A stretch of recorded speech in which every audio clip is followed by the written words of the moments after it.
What's up mga bulbolon? May adlaw sa atong tanan kag welcome back to my channel. So ayan for today's video, panibagong araw, panibagong video na naman nato na panood.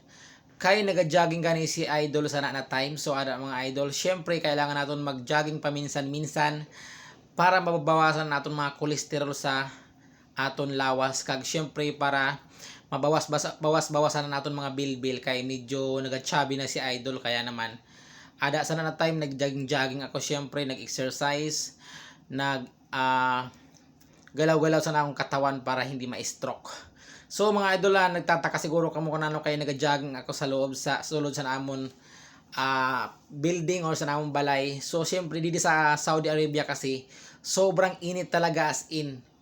Kaya hindi pwede mag-jogging sa labas kay ang init din mga idol.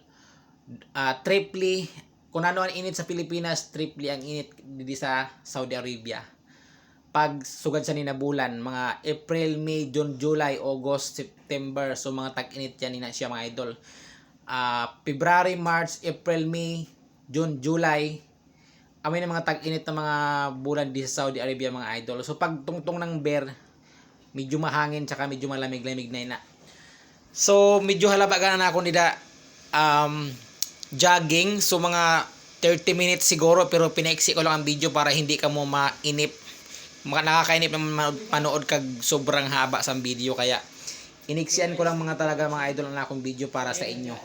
So at least may content ako for today kasi kahirap talaga magawa sa content mga idol.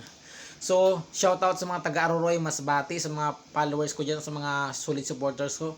Damo-damo na salamat sa iyong pag-suporta sa akong channel. So hasta na lang din akong video mga idol.